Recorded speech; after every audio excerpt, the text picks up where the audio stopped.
Inch'Allah ta'ala, donc restez avec nous. Barakallahu fikum.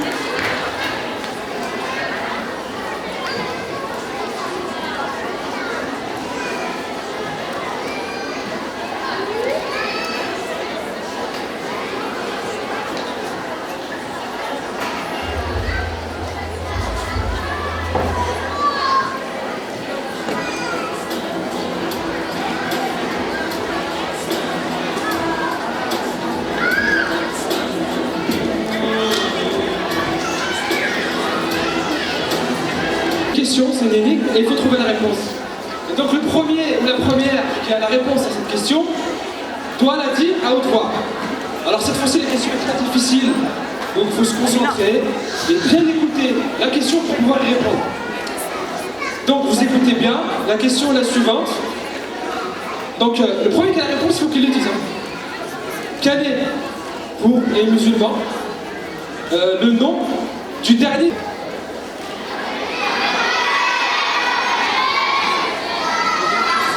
C'est ça, Mohammed sallallahu alayhi wa sallam. Que la paix et le salut de Dieu soient sur lui. Alors justement, l'intervention que nous allons diffuser tout à l'heure va traiter du prophète sallallahu alayhi wa sallam. On a souvent l'habitude de donner des leçons aux enfants. Aujourd'hui, nous allons faire le contraire et nous allons leur donner la parole et les laisser nous donner tous les enseignements nécessaires à la vie commune, au vivre ensemble. Ils ont créé un CD à partir de l'exemple du prophète sallallahu alayhi wa sallam. Ils en ont tiré des enseignements dans le cadre de l'atelier ludo-éducatif animé par Wahiba et son équipe. Et nous allons donc vous diffuser ce CD sur le prophète sallallahu alayhi wa sallam et les enseignements à tirer de son histoire. Donc la vie du prophète ainsi que les enseignements qui en sont tirés. Alors il est important que tout le monde prenne place. Il est demandé à tout le monde de s'asseoir. D'accord? C'est un film pendant lequel, pareil, il faudra le silence. Donc tout le monde, s'il vous plaît, s'asseoir. Merci. Yassine est demandé. Que Yassine? Yassine, t'es demandé pour te préparer à monter ensuite.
يا رسول الله سلام عليك يا رفيع الشان والدرج يا رسول الله سلام عليك يا رفيع الشان والدرج عقبة يا خير. À cette époque, l'Arabie était un vaste désert peuplé de tribus avec 3 grandes villes, la Mecque, Médine et Taïf. Mohammed est né en l'an 570 après Jésus-Christ à la Mecque. Son père, Abdallah, 2 mois avant sa naissance. Il resta donc avec sa mère Amina. Déjà, les brebis et les chamelles de sa tribu se mirent à donner beaucoup de lait. Il fut élevé, comme c'était la tradition à l'époque, par une nourrice du désert. Cette nourrice, pauvre, vit avec l'arrivée de ce petit garçon que les bienfaits ne cessaient de se multiplier malgré la famine et la sécheresse. Elle comprit alors que cet enfant était extraordinaire. Puis, sa mère décida qu'il était temps qu'il rentre. Lors d'un voyage à Médine pour rencontrer ses oncles, sa maman mourut.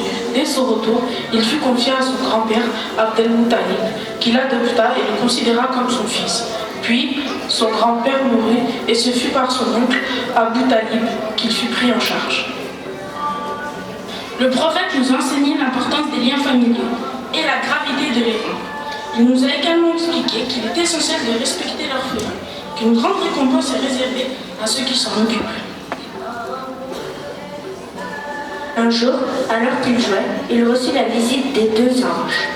L'un d'eux portait une coupe qui contenait l'eau du paradis. Un des 2 anges ouvrit la poitrine de Mohammed pour lui enlever son cœur. Il ôta la partie responsable du mal, puis lava ce cœur dans l'eau du paradis. Son frère adoptif assista à la scène et fut stupéfait. L'importance de faire le bien. La vie du musulman est basée sur la lutte intérieure, c'est-à-dire faire triompher le bien du mal dans son cœur. Faire le bien, c'est pour soi, mais aussi autour de soi. Ainsi, à 25 ans, il était connu de tous pour son honnêteté, sa valeur et sa politesse. Comme l'a dit son nom, tous ceux qui l'approchaient l'aimaient. Avec toutes ces qualités, tous les commerçants voulaient qu'il travaille pour eux. Il choisit de travailler pour Khadija, une riche commerçante beaucoup plus âgée que lui. Celle-ci, voyant toutes ses qualités, elle lui demanda de l'épouser. Elle fut une femme aimante et une amie sincère.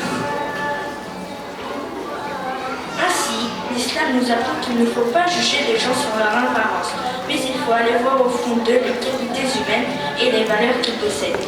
C'est là que se trouve la beauté. Il aimait réconcilier les gens, aider les faibles. Il avait le sens de la justice, comme le rappelle cette anecdote. Il avait un voisin qui ne cessait de jeter des ordures devant sa porte, par méchanceté. Un jour, Mohammed sortit, ne vit aucune ordure. Il s'inquiéta à la rendre visite à son voisin, qui était effectivement malade. Ainsi, l'islam enseigne l'importance du bon comportement envers ses voisins et l'importance de tout faire pour qu'ils se sentent bien près de chez lui. Il aimait méditer, penser et pour cela se réfugier dans la montagne. Il y trouvait une grotte appelée. Il avait alors 40 ans. Là, il se posait des questions sur les éléments, les étoiles et l'immensité du désert et toute la création.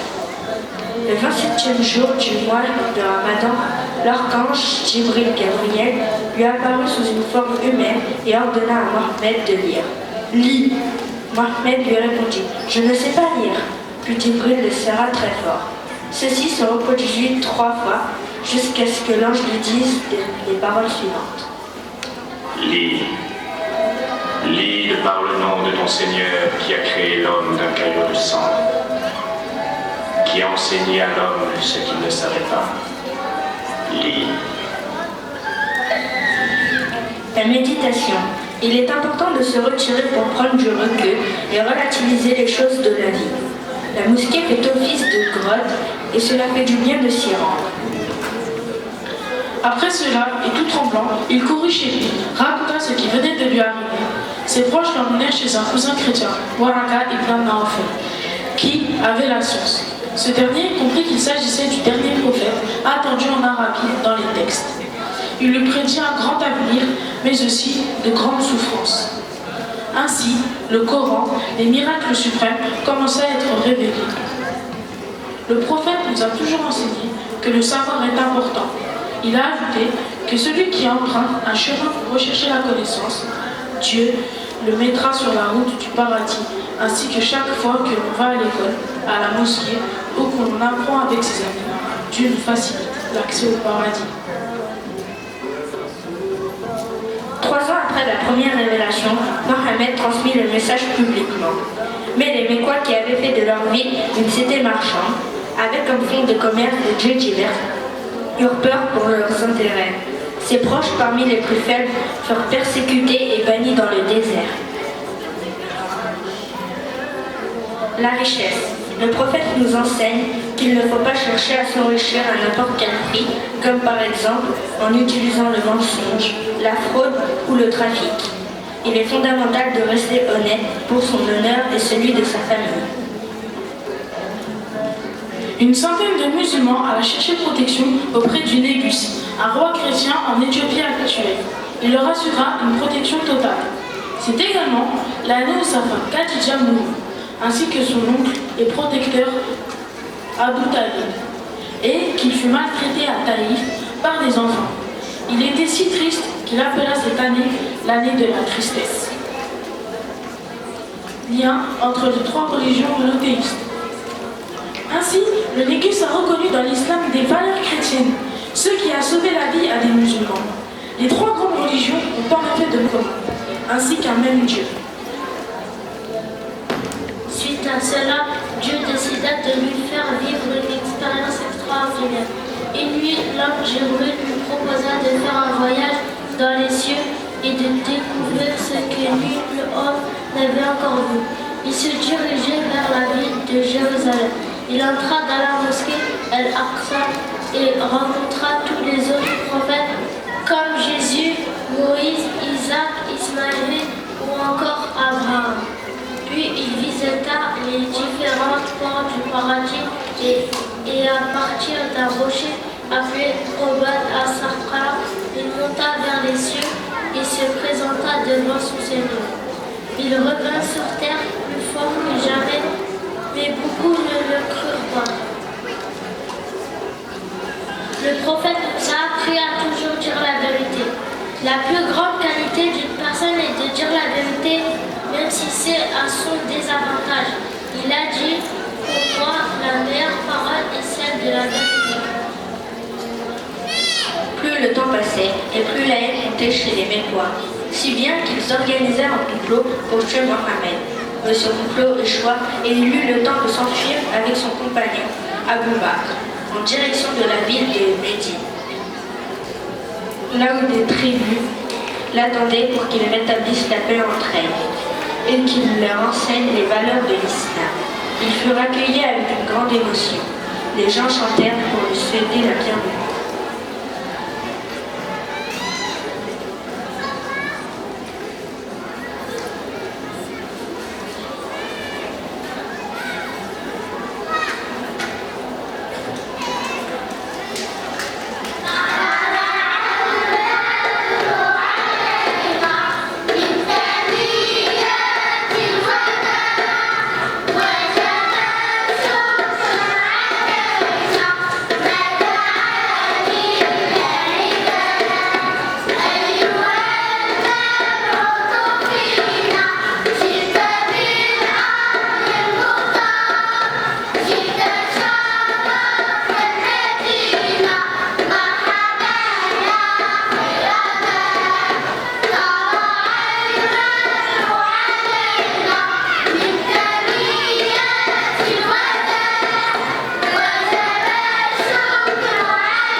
Ainsi, Médine fut la première cité musulmane.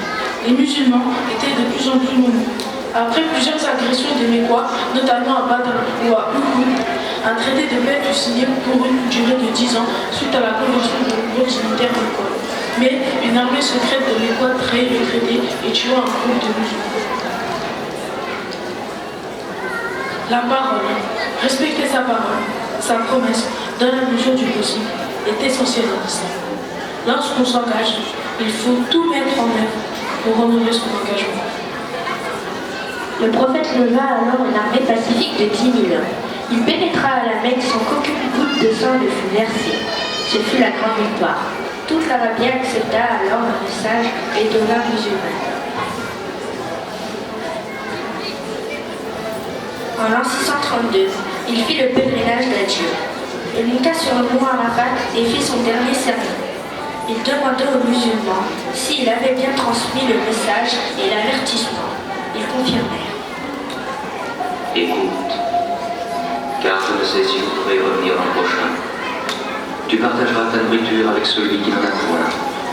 Tu le vêtiras comme tu es vêtu. Un jour tu te présenteras devant ton Dieu et tu devras rendre compte de tes actes que tu auras commis. Oh, vous tous qui êtes présents, faites parvenir ce message aux absents. Vous descendez tous d'Adam, et le plus digne de vous près de Dieu est celui qui le craint le plus. Réfléchissez profondément à ce que je viens de dire. Il mourut 3 mois plus tard, le 12 de 8 juin 632.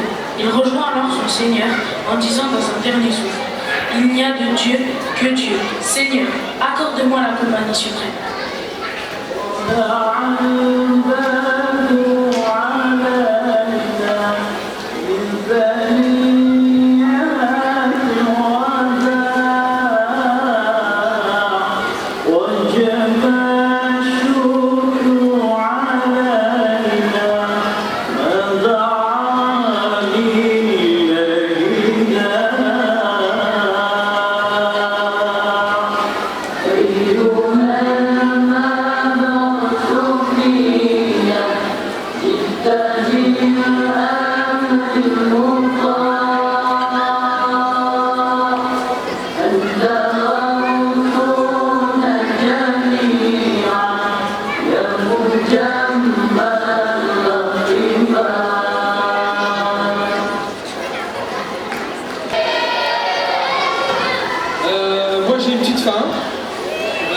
On va faire une pause. Donc là, c'est l'entracte. Mais c'est pas l'entracte comme les autres.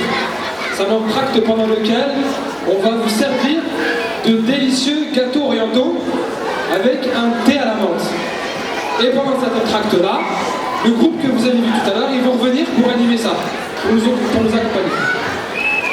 Alors, ce qu'on vous demandera par contre, pendant le service, pour être sûr que tout le monde soit servi, c'est de rester à vos places, juste pendant les 5-10 minutes de service. Les jeunes filles vont passer à chacune des tables pour vous servir, donc on vous demandera de rester à vos places jusqu'à ce que le service soit terminé.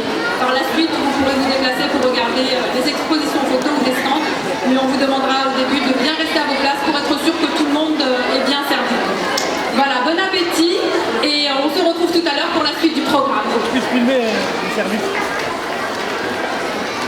Carrément, carrément.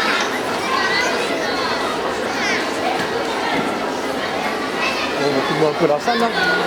Les montiers. Allez. Allez.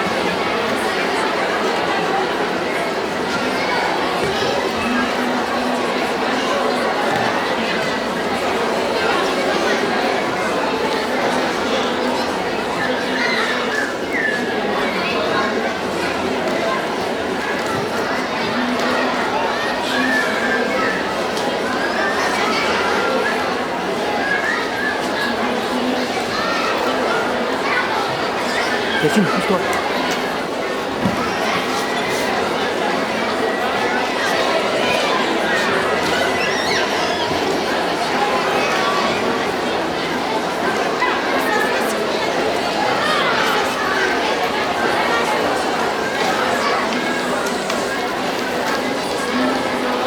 Le service est en train de commencer, je vois des enfants qui courent dans tous les sens. Est-ce que vous pourriez, s'il vous plaît, rester assis? Les services se font aussi avec du thé très chaud. Pour éviter tout incident et s'assurer que tout le monde est servi, on vous demandera de maintenir les enfants assis et bien entendu les adultes également. Merci beaucoup.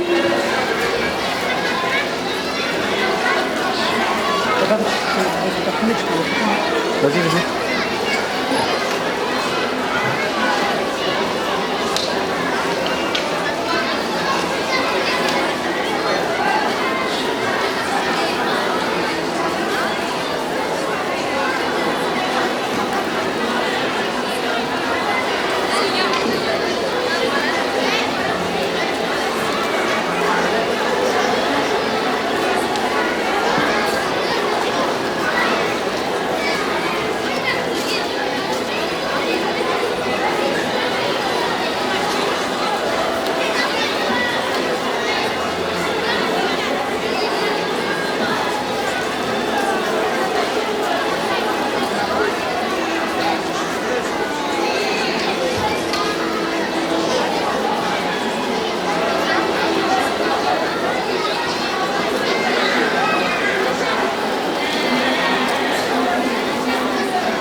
C'est bon, Kader.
La cassette elle est bientôt finie, ça va.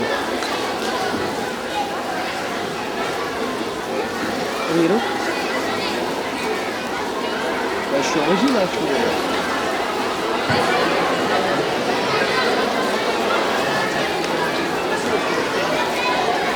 Je t'en prie, mais pour le thé, ça va être un peu difficile.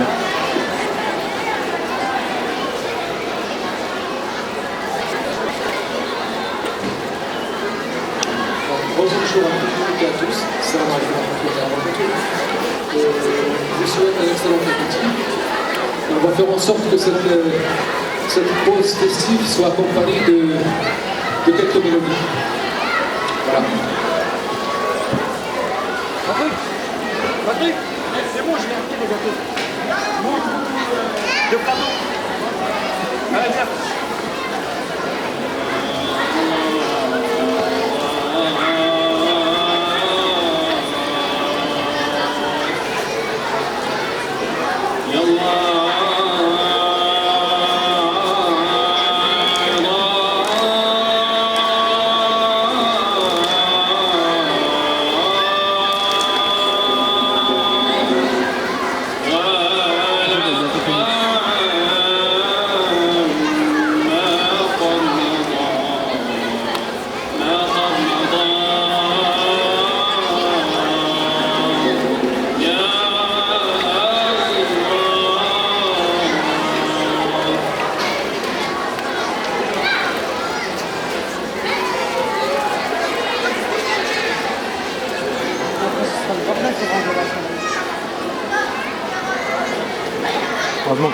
Donc c'est votre fête aujourd'hui, on demandera la participation de tout le monde, Inch'Allah, c'est un morceau qui revient souvent, donc n'hésitez pas à participer, à exprimer votre joie, c'est la joie aujourd'hui, Inch'Allah, de notre fête.